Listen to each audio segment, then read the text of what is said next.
very last guest would be the heart and soul of MinSpec as we know it, Hilary Moon Murphy.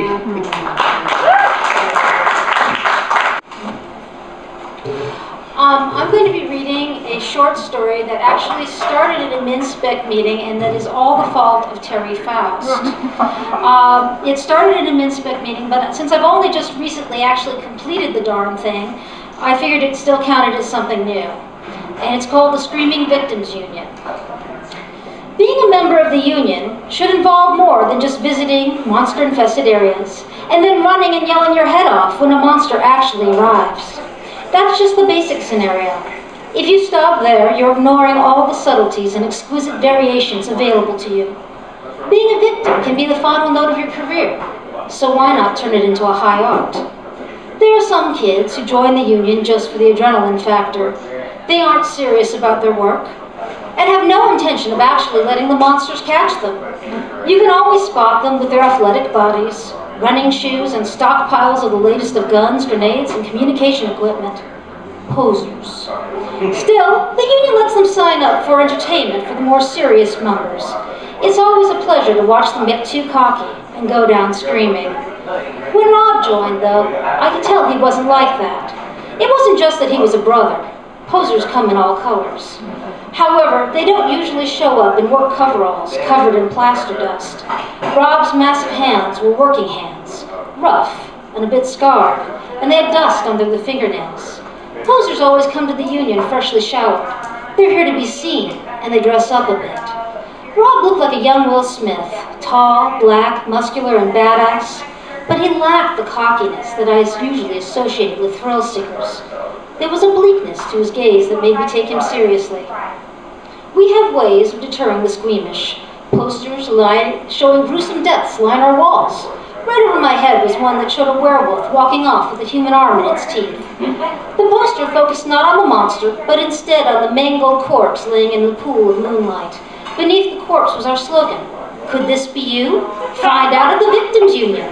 Rob looked at it and then nodded slightly. He even appeared a little relieved.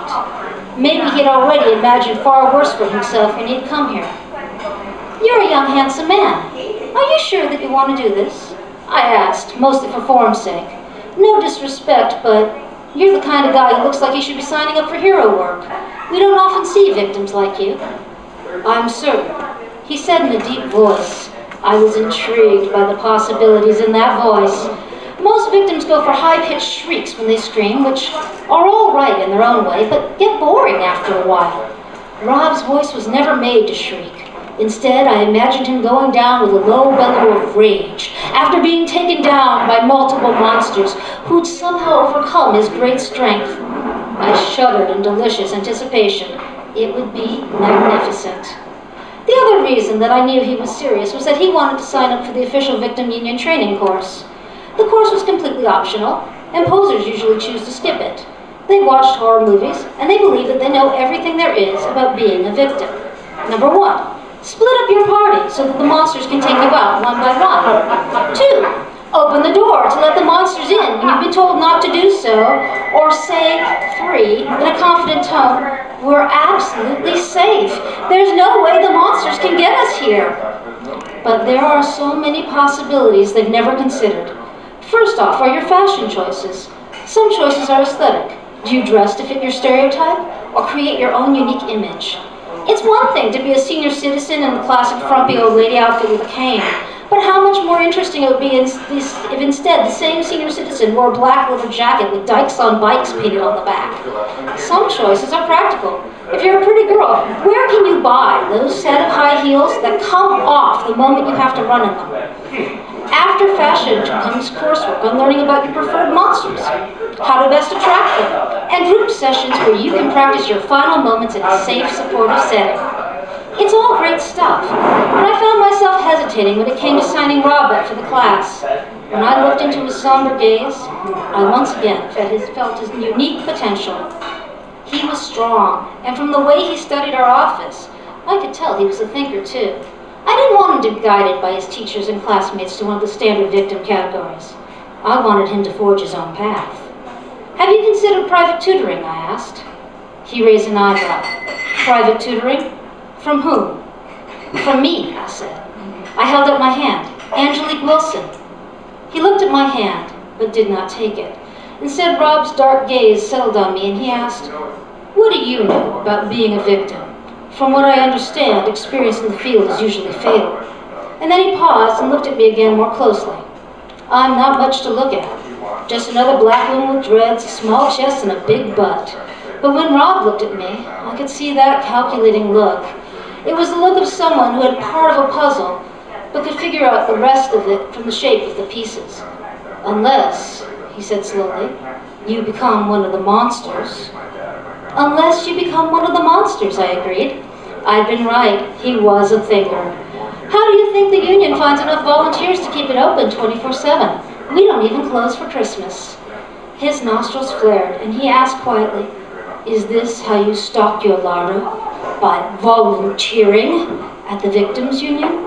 "Oh, it's not like that. Well, not completely. I don't advertise what I am, but I don't hide it either. Why should I? For most of the people who come here, vampires offer exactly what they've been seeking, a dark angel of death to take the pain away. I only take those who want to go. I take those who ask me for release. There are many worse ways to die than in my embrace, Rob." Rob glared at me. "Let's make this clear. That is not how I want to go." I felt a moment of regret, but I'm not the greedy sort.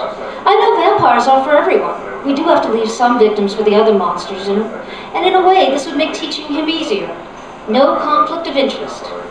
"So, how do you want to go?" "Zombies." "Zombies? No one wants zombies. They rot. Little stinking bits continually dribble off them and they ruin the carpets. They lack style." He crossed his arms in front of him and said, "That's what I want." What he wanted? I don't think so. But some things have to be experienced before one can judge them properly. "Okay," I said. "We'll start your training there. Next Monday?" Sure." I could tell he was suspicious of my easy capitulation, so I just smiled, canines and all. For a moment, I turned on the charm that some vampires have to use to catch their prey. I knew what he was seeing, the embodiment of all of his dreams suddenly made flesh. I'd seen it too, once, long ago. He took a gasp of breath, but he held his ground. Good.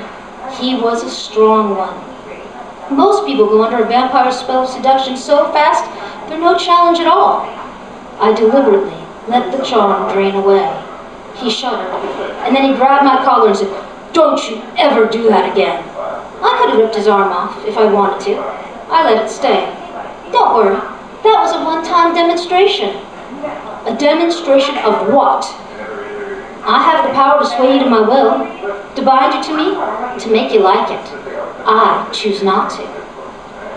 "What? Is that supposed to make me trust you?" "Probably not," I said, smiling without the fangs and the charm this time. "But you don't want an incompetent monster teaching you, right?" I let him absorb that, and then grinned as he stomped away. He was going to be a fun one to train, all right. As part of victim training, we offer a survey course, allowing potential victims to view some of their different monster options. Most instructors choose to do the zombie tour during the daytime. Zombies like hunting in the dark. They're not as hampered by lack of daylight as humans are. But since I was tutoring Rob, well, daylight hours were not an option. The union does offer a nighttime zombie tour, but it mainly gets taken by posers who want the extra challenge. Well, I didn't like the idea of Rob spending too much time around the posers, but it's always a stupid idea to do the zombie tour alone. Besides, posers would provide good cover. If things went badly, the zombies could take them out first. Also, I felt it was only right that Rob really sees zombies in action before committing to this course. Zombies are notoriously messy eaters. There's nothing like watching one with bits of brain dribbling on its chin to make a victim decide that maybe they want to try out a different monster after all. I pulled some strings and I got myself assigned as one of the instructors for the course. Usually, we get some gun nut from the NRA to do it, but I wanted something better for Rob. Besides, the posers would be thrilled. A zombie night tour with a vampire instructor? They would sign up in droves. And then I thought again. Too many people and the zombies would stay hidden. We needed a small, tight group that would draw them out, but it'd be best to have the right people. I decided to limit enrollment and make it clear that I would make the final selections of who got to go. The other instructor I chose was Molly. Middle-aged and with graying hair, she joined the union long before her marriage had fallen apart. I don't know what was wrong with her, but she was broken inside. Somewhere along the line, she must have decided the union was a more interesting way to go than booze and pills. Her husband couldn't take her decision to go up against the monsters week after week, and finally left a few years later. I didn't think of Molly as a poser, since it was pretty clear she had a very real death wish. But she was in no hurry to see it come around either. She'd been a card-carrying victim for 5 years, and in that time she'd learned to shoot, to run, and to handle a pipe wrench with authority. Each time she went out, I could see that hopeful question in her eyes. Will the monsters get me this time? For her sake, I hoped it would be soon.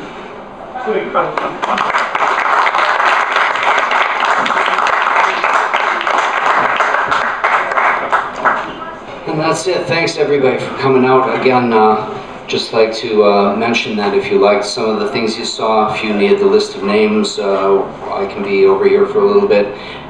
There's a table over here with some lovely books on it, and the meetup.com/MNSPEC website where you can join up and join us for free. So thank you all for coming out. Thanks to Acadia Cafe for letting us take over their space, and enjoy.